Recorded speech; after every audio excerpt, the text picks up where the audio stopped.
Thank you. Before I take a few questions, I'll just give everyone an update on how I'm doing and the end of our season.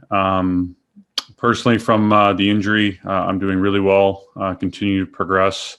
I feel very fortunate considering what I went through, the traumatic nature of the injury. I haven't seen it myself. I've only seen a few images of what happened. I have a good sense talking to people closest to me, my teammates, people in the organization of what happened. But really happy and thankful to be where I'm at today and make the progress that I have to this point. I'll continue to get back to 100% health and get myself ready to play and compete as soon as possible. So very fortunate for that. And again, thank you to everybody that across the hockey community, Leafs Nation, and so many people that reached out wishing me a speedy recovery and well wishes. So thank you again for that.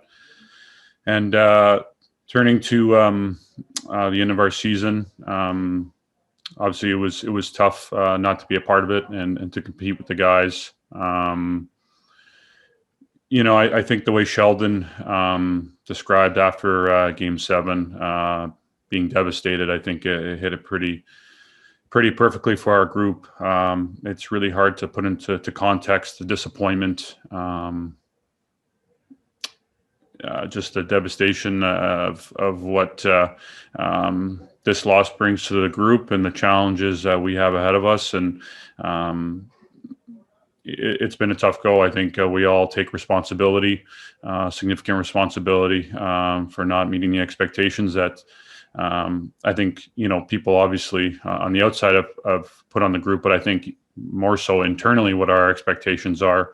And with the type of season that we were having and the type of group and the way the group came together heading into the playoffs, obviously we had strong belief in wanting to accomplish something very special and getting over the hurdles and challenges that we have faced, not just this season, but over previous seasons. We feel like we've let our fan base down. But in saying that, I know how motivated, how determined, how much each and every person cares, and how bad we want to have success, and we won't stop in trying to get better and finding our way through this and getting to where we want to get to. So, pick ourselves up here over the next few days, weeks, and months, and do everything we need to do to get better and prepare and find our way. Thanks, John. We'll now begin with questions. We'll go to Lance Hornby, Toronto Sun. Go ahead, Lance. Good morning, John. Great to hear that you're feeling better. Lots of talk, obviously, since the loss about lack of heart, lack of whatever that stopped you guys from going forward. As captain, what's your opinion on what the team lacked? Well, I certainly don't believe there's lack of heart or lack of desire or commitment. I think we obviously just didn't get off to great starts in any of the 3 games we had a chance to put Montreal away. And specifically in Game 5 and 6, I mean, the way the guys competed and rallied back to give ourselves a chance to win, and the way they dictated overtime in Game 6 and having the opportunities that we had, I think we obviously wanted to get the job done, and guys are competing and doing everything they can. And unfortunately, not getting off on the right foot in any of those 3 games really put us in a position that built their confidence and get to their game more so than us dictating the way we want the games to be played. And as we showed in Games 2, Games 3, and Games 4, and in Game 7, I don't know what the numbers are traditionally, but the team that scores first has a pretty good percentage on winning games, and then certainly going down 2, makes it even that much tougher. So I don't see that being the issue, especially with the way the guys battled back in Games 5 and Game 6, and really giving ourselves a great chance, being one shot away from finishing the series off. So, we just continuing trying to figure out what we got to do to break through and get over the hump that has seemed to stump us here the last couple of years. Next up, we'll go to Kevin McGran, Toronto Star. Go ahead, Kevin. John, again, I'll reiterate, Lance, it's great to see you doing well. When it comes to the hit are actually both hits. Was there? I know you said you haven't watched the replay. Was there any sense on your part that the hit from Chara was dirty or the hit from Perry was dirty? And did either of those players reach out to you afterwards? Perry reached out to me immediately that night. From everyone I've talked to, there's no sense of any intent or trying to be dirty or trying to hurt me.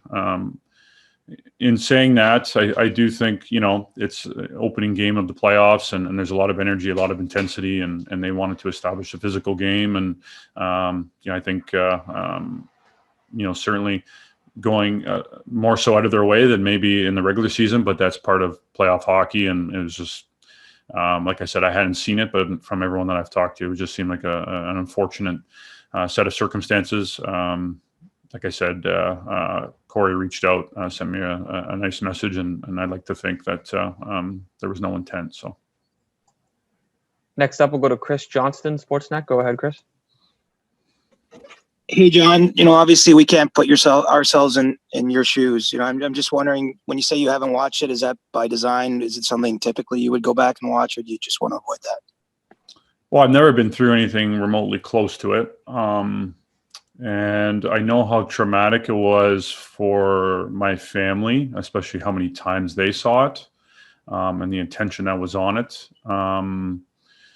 So when I was talking to them at the hospital that night, even the next day, and even talking to a bunch of my teammates and people in the organization over the following days, just even the looks on their faces, even just talking about it, made me realize that it was pretty significant. And maybe I will watch it. I'm not sure. I just don't think I've really tried to focus on that. I've just tried to get better and obviously be with the group as we were competing in the playoffs, and just make sure that, like I said, getting better and spending time with my family. And there's not too many people. I don't think there's been anyone that's recommended that I take a look at it. So I'm not really sure. I think it'll be continued part of my recovery process, not just my physical health and how I feel, but even just a psychological standpoint, going through something like that, and the challenges that brings, and something that I'll work at and know that will be an important part of my recovery.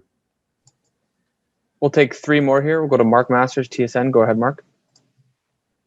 John, Austin, and Mitch put so much pressure on themselves to produce, and obviously it didn't turn out that way in that series. You've been in that spot before, a young guy facing the franchise. What's your best advice for how they can deal with this setback?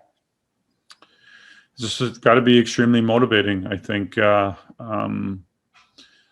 one wants it as bad as them. I see it in who they are as teammates, as people, as leaders of this team, not just on the ice, but off it, throughout the off season, their dedication and their work ethic, how driven they want to be and want to be at the biggest times of the year. And, every player, every team, at least for the most part, especially the elite ones like they are, go through many challenges, different challenges throughout a career, face adversity to get to where they want to get to, and have the successes that they want to have, and in leading this group. So I think just to continue to stay motivated, stay true to who they are, and continue to look to find ways to grow, which I know that they do. So they know they got everyone's back here.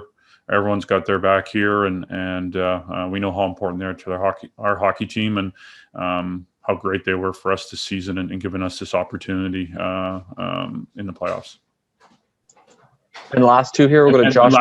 Last other thing is I think the way they play without the puck, it takes, obviously they want to be there to produce and make the biggest difference at the biggest times, but their impact on the game in all areas is tremendous. And I know, saying as being a young player and going through that, I know I didn't have that to my game to the level that they do, and that takes a lot of responsibility, not just offensively, but in all areas, in the way they lead the way.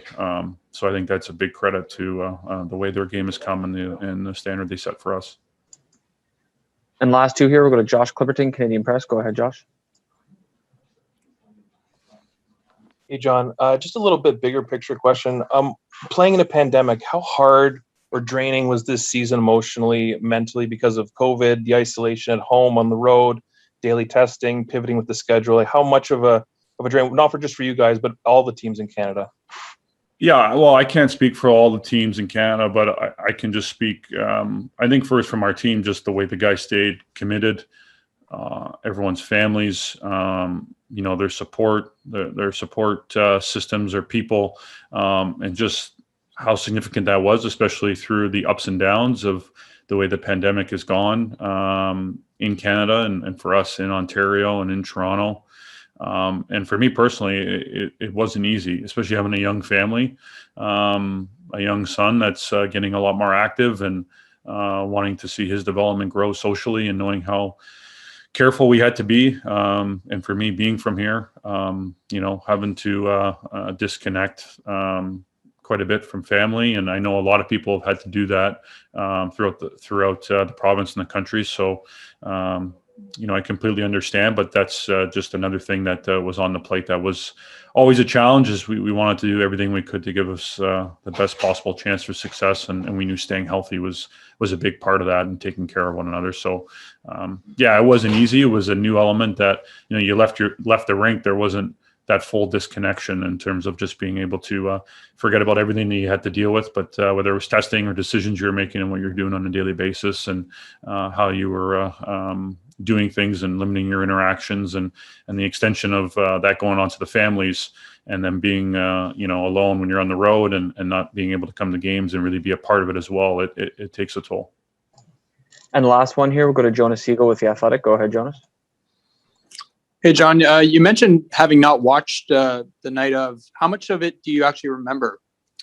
I don't remember the hit. I remember the whole day, my first couple of shifts. And then I remember faintly, parts of it as I was kind of on the ice and getting put on the stretcher and getting onto the ambulance. And then kind of when I was getting onto the ambulance is when I really started to kind of, get the grasp or get a better understanding of what was going on. But yeah, it's very vague in terms of what was happening on the ice, even as I was going on the stretcher.